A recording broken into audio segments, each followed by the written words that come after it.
Hi, welcome to Myers ASMR. How are you? I'm so glad to see you. Did you know that it's all coming together perfectly? Yeah, it's all coming together perfectly. It's done. It's done. It's already done. Just like this here little snackety snack is already done. Hey, I see a fly running around here. It's probably smelling this delicious soup that I just cooked. Uh-oh, what are we gonna do about that? So anyways, I just put a little taste of this lentil soup that I just cooked up because I'm not that hungry, but you know how you want to eat something but you're not very hungry, so I didn't fill the bowl with soup. I put just enough that I feel like eating. And then I made a turkey and cheese on pita. So I want to try my soup first because I haven't really tried it. And it looks wonderful.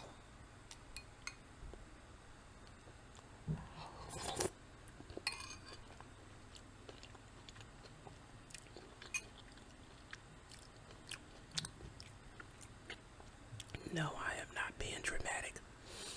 This is that good. So it's got kale in it.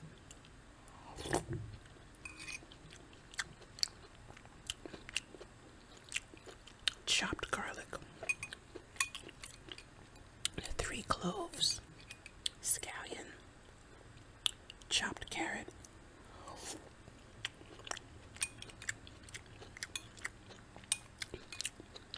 One bay leaf, which makes a big difference. Half of a small can of tomato paste. A little cayenne pepper.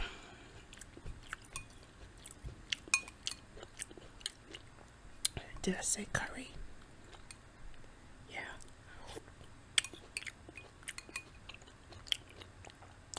This here, I could have used it some more, but I wasn't sure how hungry I was.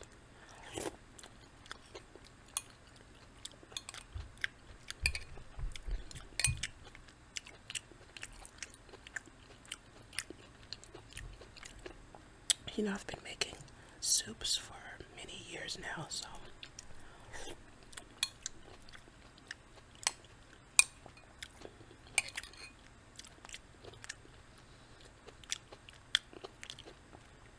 and lentils don't take that long to cook, unlike split peas.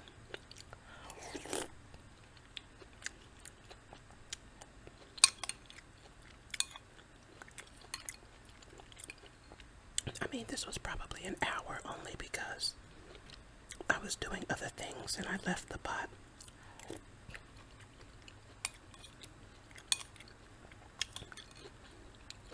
And I cut things up in stages. But I probably could have put the kale and carrot at the same time.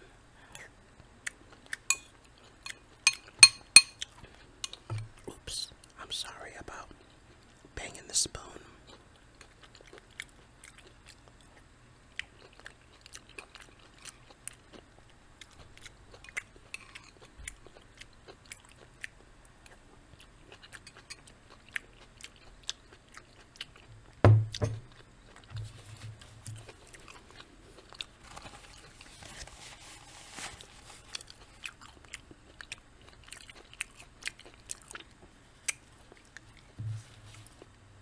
I have to learn to use a plastic spoon or plastic utensils. Yeah, check this out.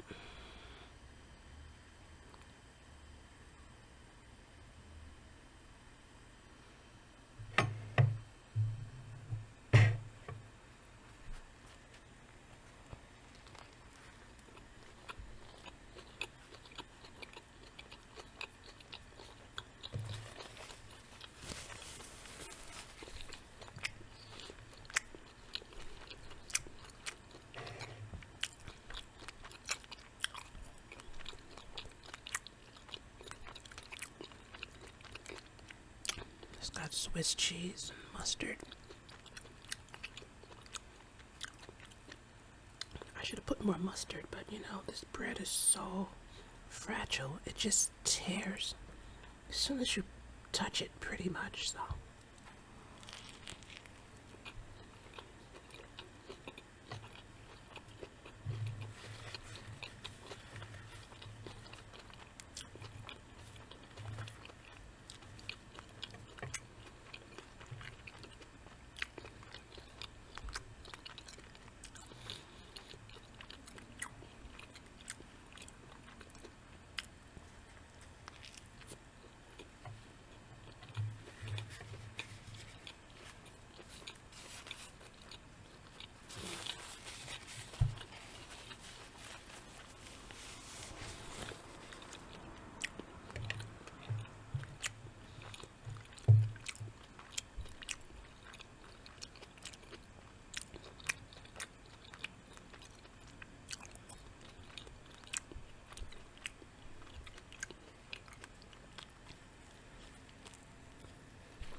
you know, it's worth taking the time to make something delicious and satisfying for yourself.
You know, I miss living in a neighborhood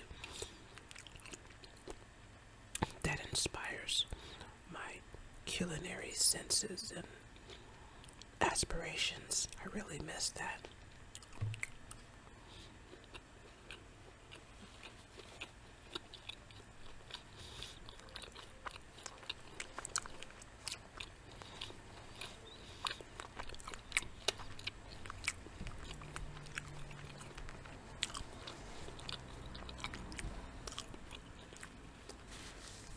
I just feel like the foods I eat now are kind of just run of the mill. I mean, they're a little imaginative, but not as much as when I used to live in a place that was just chock full of great eateries. And I'm talking about when I used to live downtown Jersey City 20 years ago. I used to live near Grove Street, and that area has exploded even since then. I mean, I don't even think I went to half of the places, and I lived there like maybe 3 years, 2 years, can't remember, but that's how many restaurants there are.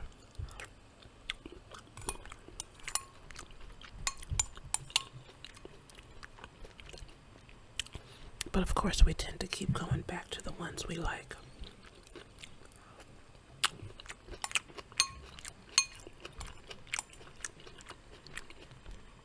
Wow, I tasted a piece of garlic. This soup was amazing. You gotta make that recipe.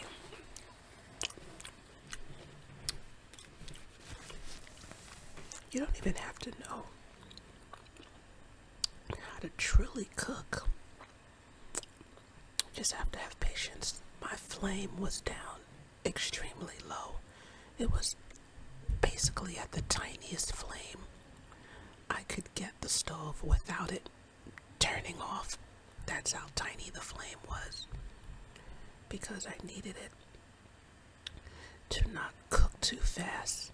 I needed the lentils to get softened at the right time, because I also had the kale in the pot and the carrots. So I would say slow cooking and a lower flame is the key to a lot of cooking, specifically stovetop cooking. Now, baking is a whole other thing, because things, if you're baking like with flour, things need to be at a certain temperature in order for it to rise and all of that. But and then if you're making roasted things, and you might want a crispy coating or what have you. So, but stovetop, I would say you can't really go wrong with a low flame, even with scrambled eggs and frying, because you can burn your oil and burn your food if the flame is too high and it looks like it's done, you know, because the outside is burnt. Anyways, let me taste this tea. It's called Christmas Spice from Taylor's.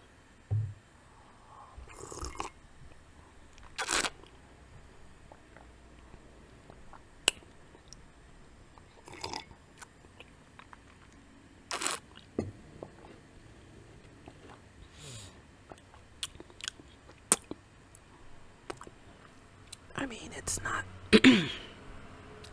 I wouldn't call it spice to me. Well, because, see, I tend to load up my spices.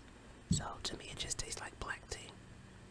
Now, maybe somebody who doesn't eat a lot of spices, they can really taste it, but it just tastes like black tea with maybe, honestly, maybe a dash of curry, which I doubt seriously if they put curry in it, but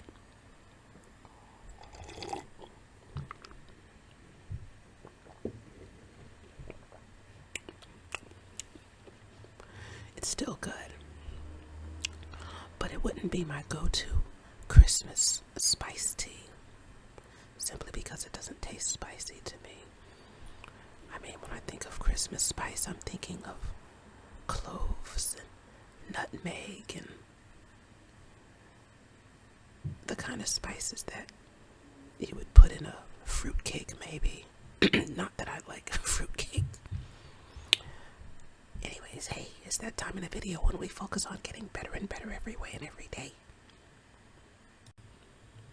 So let's pick up with some wisdom from this People Smart book. So this is Being a Team Player. This is the chapter called Being a Team Player. Often brainstorming new ideas is difficult because the size of the problem taxes the creative imagination of the group. One way to overcome this situation is to break the problem, issue, or goal down into its constituent parts and examine each part separately. Then participant can brainstorm ideas involving each part. Doing this will help to loosen up participants, and they may produce some truly novel and productive ideas. As the meeting begins, state the problem, issue, or goal about which you want to have a brainstorming session. Next, ask the participants to think about all the elements or parts of the problem, issue, or goal by breaking it down. Or you may do this analysis for them prior to the meeting. As an example, consider the planning of a successful fundraising race. These are some aspects of the project to be considered. A slogan, the course to be run, a length for the race, a date for the race. Is Saturday better than Sunday? Rain date or no? Maybe a holiday weekend? Prizes, a deadline for entries, emergency services, publicity before, at, and after the race. Take each part and think about the alternatives. New ideas in each of the areas could be so powerful that next year's race could be a real winner, or it could change into a different kind of event and not a race at all, as a result of the planners looking at the project from a different perspective. A third strategy to encourage creative problem solving employs a technique called scenario thinking. Participants are asked to set aside present realities and dream up a wide range of new possibilities. To use scenario thinking, select an issue, problem, or creative project facing the group. For example, a group might be discussing employee morale, slackening productivity, or customer service. Tell the group that you would like them to set aside their current concerns about things the way they are and to think about a range of future possibilities to resolve the issue, problem, or project. Display one or more of the following sentence stems and say to participants, let's dream a little together. How could we expand our thinking about this? I wonder, blank. What if, blank? Maybe we, blank. I have a dream that, blank. If only we, blank. I wish, blank. Why can't we, blank? Allow participants to speak whenever a thought comes to mind. Encourage participants to accept silences between contributions. Insist that people listen but not comment on ideas until several have been made. Building consensus. It's now crunch time. Your group has been exploring ideas and debating its options. Some ideas will have to be discarded, at least for now. Difficult decisions need to be reached and priorities need to be established. Agreement and commitment are the order of the day. Most experts agree that groups should make important decisions by building consensus as opposed to taking votes. A consensus exists when all participants are willing to support and commit themselves to a specific decision. It may not be everyone's first choice, but everyone can live with the conclusions being reached. When a group builds a consensus, there is greater commitment to implement the group's decision. With voting, a disgruntled minority usually winds up upset and lags in their commitment to the implementation phase. While many people agree in principle with the values of consensus, they voice practical objections. Having participated in groups that took ages to reach consensus, they have serious doubts that it is worth the trouble. There are ways to counteract these concerns. When building consensus, consider 3 steps: narrowing down ideas, polling the group, and checking for commitments. And in the next video, we're going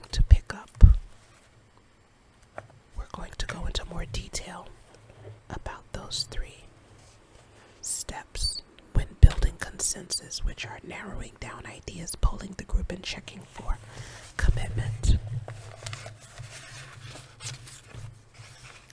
Remember that it's on its way, and what you're seeking is seeking you. It's done. It's done. It's already done. Your job is just to receive. Your job is not to concern yourself with the ways and hows and how the universe is gonna put the right people and opportunities and circumstances in your path. Don't stress yourself out about that. Just receive. Act as if, and know that it's done. It's done. It's done. Okay. Hey, if you like what I'm doing here, like and subscribe. Yeah, donate to the cause. Catch me in the next video, and may you find lasting happiness.